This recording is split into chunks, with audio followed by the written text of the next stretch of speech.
Hello friends, welcome to learn united. Learn united channel में आप सभी का स्वागत है।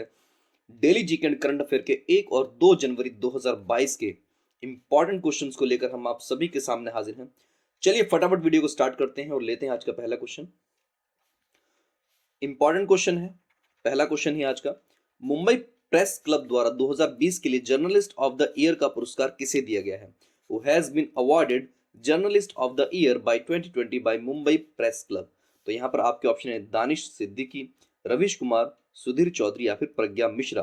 तो यहाँ पर करेक्ट आंसर है दानिश सिद्दीकी, जिनको ये अवार्ड मिला है।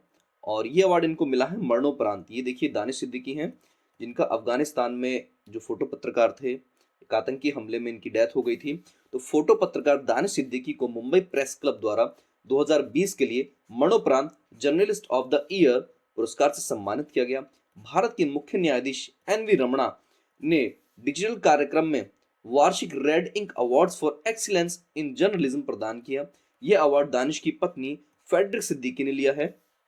इस दौरान सीजीआई ने दानिश सिद्दीकी को याद करते हुए कहा, वह एक जादुई आंखों वाले व्यक्ति थे। उन्हें इस युग के अग्रणी फोटो पत्रकारों में से एक माना जाता था।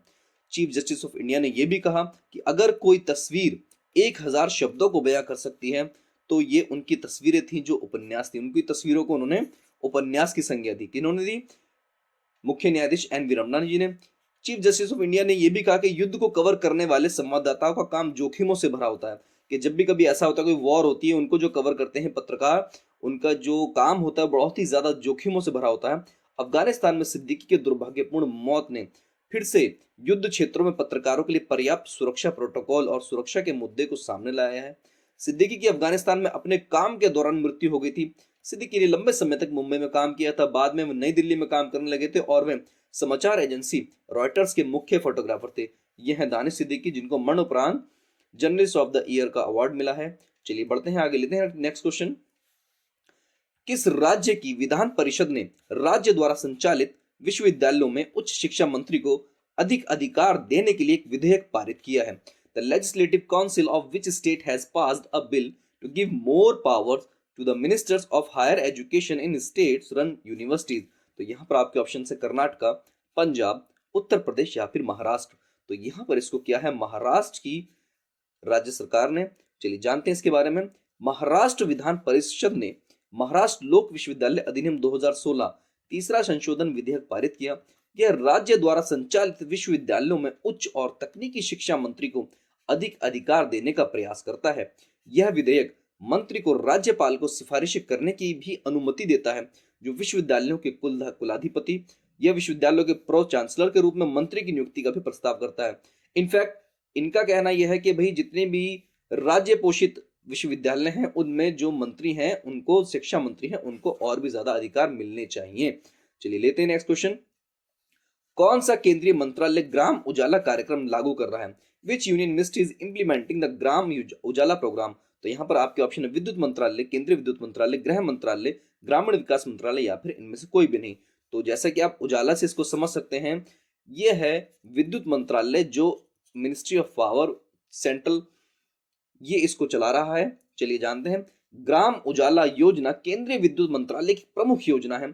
Convergence energy services limited CSL मौजूदा साधारण बल्बों के बदले में 10 रुपए प्रति बल्ब हो क्या रहा है, जो भी जितने भी ग्रामीण इलाके हैं वहां पर एलईडी बल्ब, जो एलईडी बल्ब हैं उनका वितरण किया जा रहा है बहुत ही नॉमिनल रेट पर 10 रुपए। आप पुराना बल्ब लाइए कोई भी और 10 रुपए दीजिए और आपको नया बल्ब मिल जाएगा, जिसमें 3 साल की गारंटी के साथ उच्च गुणवत्ता वाले एलईडी बल्ब प्रदान किए जा रहे हैं। हाल ही में सीएसएल ने ग्राम उजाला कार्यक्रम के प्रोजेक्ट करोड़ के तहत 50 लाख एलईडी बल्ब वितरित करने की उपलब्धि हासिल की थी।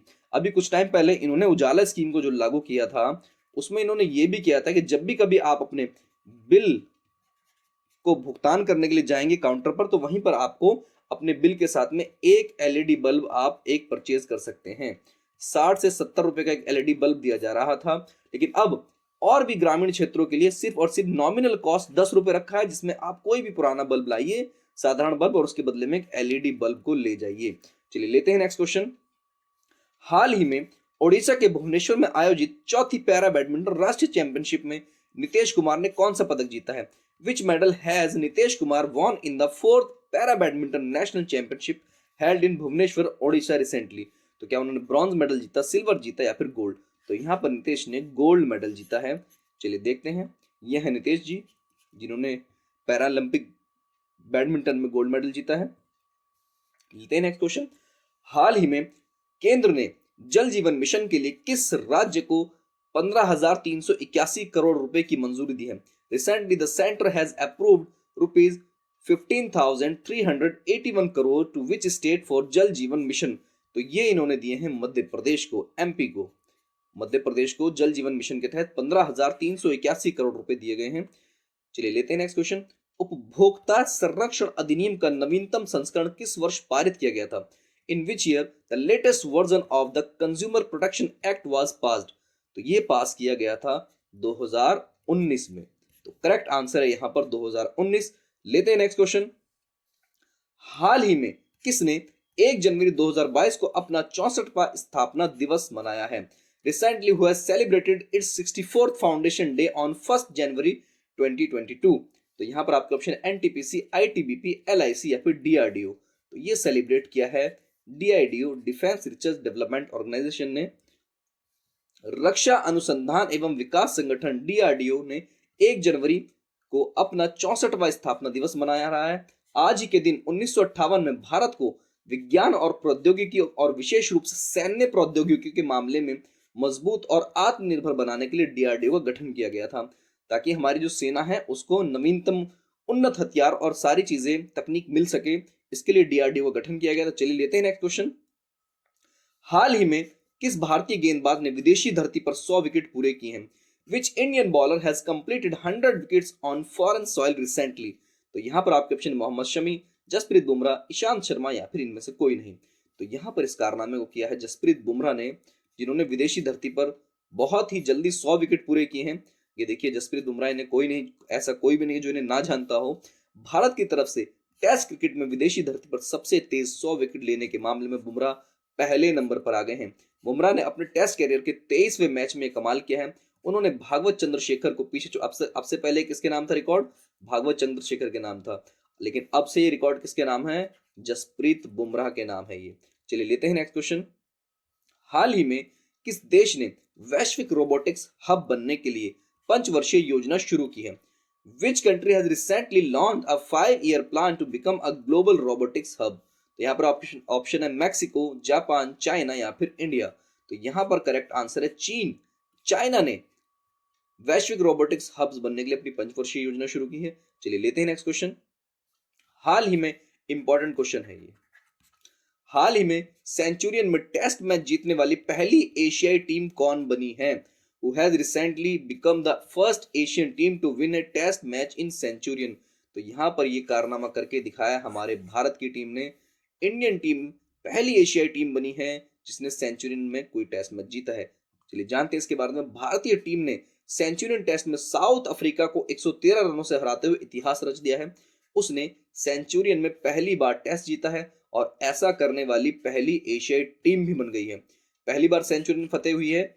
तो दुनिया की 9 विदेशी टीमों ने कम से कम एक टेस्ट मैच यहाँ खेला है, लेकिन इससे पहले सिर्फ 2 ही टीम इस अभेद्य किले को जीत पाई थी। ऑस्ट्रेलिया और इंग्लैंड को यहाँ जीत नसीब हुई थी। अब टीम इंडिया ने यह कमाल किया है। दूसरी ओर पाकिस्तान, श्रीलंका, बांग्लादेश को पछाड़ते हुए भारत सेंचुरियन जीतने वाला पहला एशियाई देश बन गया है। चलिए लेते हैं नेक्स्ट क्वेश्चन। हाल ही में किसे world CEO winner of the year 2021 पुरस्कार से सम्मानित किया गया है?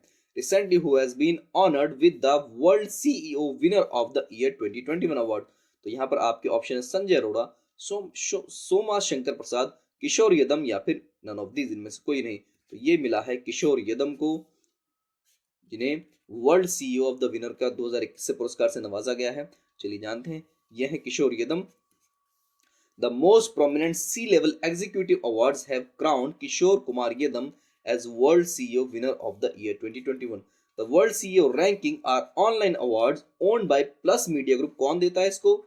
Plus Media Group देता है। The awards are launched to acknowledge the best CEO worldwide through the strict nomination process. बहुत ही strict nomination होता है और 3-month long voting season. तो 3 महीने तक लगातार वोटिंग की गई है इसके लिए, और तब जाकर किशोर कुमार यदम जो हैं इनको world CEO winner of the year 2021 चुना गया है। चलिए लेते हैं नेक्स्ट क्वेश्चन। रूपा गुरुनाथ ने किस राज्य क्रिकेट संघ के अध्यक्ष पद से इस्तीफा दिया है? Rupa Gurunath has resigned as the president of which state cricket association? तो यहाँ पर आपके ऑप्शन है केरला, कर्नाटका, तमिलनाडु या फिर नन ऑफ दीज। तो यहाँ पर रूपा गुरुनाथ ने तमिलनाडु क्रिकेट एसोसिएशन राज्य संघ से इन्होंने इस्तीफा दे दिया है। यह है रूपा गुरुनाथ जी। तो बीसीसीआई के पूर्व अध्यक्ष एन श्रीनिवासन की बेटी रूपा गुरुनाथ ने गुरुवार को तमिलनाडु क्रिकेट संघ के अध्यक्ष पद से इस्तीफा दे दिया। उन्होंने व्यावसायिक और व्यक्तिगत प्रतिबद्धताओं पर ध्यान देने के लिए यह कदम उठाया। उन्होंने कहा भाई कुछ पर्सनल प्रॉब्लम्स है, कुछ प्रोफेशनल्स हैं, इस वजह से मैं इन कामों को सही से नहीं निभा पा रही हूँ अपने कर्तव्य को, तो मुझे इस पद से इस्तीफा चाहिए।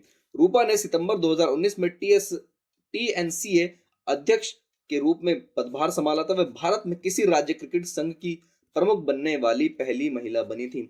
ये भी इंपॉर्टेंट क्वेश्चन है कि पहली महिला थी जो किसी भी राज्य क्रिकेट संघ की प्रमुख थी।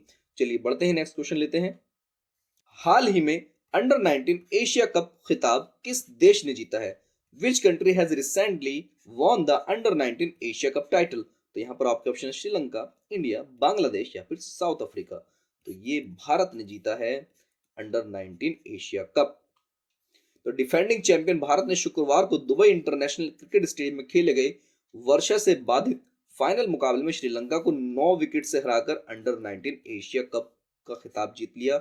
टॉस जीतकर पहले बल्लेबाजी करने उतरी श्रीलंका ने वर्षा बाधित खिताबी मुकाबले में 38 ओवरों में 9 विकेट पर 106 रन का स्कोर बनाया था। डकवर्थ लुईस नियम के तहत भारत को मैच जीतने के लिए 102 रनों का संशोधित लक्ष्य मिला था, जिसे उसने 21.3 ओवर में 1 विकेट खोकर हासिल कर लिया। तो डकवर्थ लुईस नियम, इसके तहत भारत को जीत मिली है और भारत ने 102 रनों का लक्ष्य 21.3 ओवर में ही हासिल कर लिया और किसको हराया? श्रीलंका को हराया। चलिए बढ़ते हैं आगे, लेते हैं नेक्स्ट क्वेश्चन। हाल ही में किसने भारतीय तटरक्षक बल के 24वें प्रमुख के रूप में पदभार संभाला है? Who has taken over as the 24th chief of the Indian Coast Guard recently? तो यहाँ पर आपके ऑप्शन है वीएस पठानिया, संजय अरोड़ा, सोमा शंकर प्रसाद या फिर नन ऑफ दीज, इनमें से कोई नहीं। तो इसका करेक्ट आंसर है वीएस पठानिया जी, जिन्हें भारतीय तटरक्षक बल का प्रमुख का पदभार दिया गया है। चलिए जानते हैं इनके बारे में। ये हैं वीरेंद्र सिंह पठानिया, वीएस पठानिया जी। वीरेंद्र सिंह पठानिया जी ने भारतीय तटरक्षक बल के 24वें प्रमुख के रूप में पदभार ग्रहण किया। वीएस पठानिया फ्लैग अफसर defence services staff college Wellington और नेशनल डिफेंस कॉलेज नई दिल्ली के पूर्व के छात्र हैं। वीएस पठानिया मद्रास विश्वविद्यालय से रक्षा और सामरिक अध्ययन में परास्नातक भी हैं। उन्होंने यूएस कोस्ट गार्ड से खोज एवं बचाव और बंदरगाह संचालन में विशेष ट्रेनिंग भी ली है। वीएस पठानिया जी एक योग्य हेलीकॉप्टर पायलट भी हैं।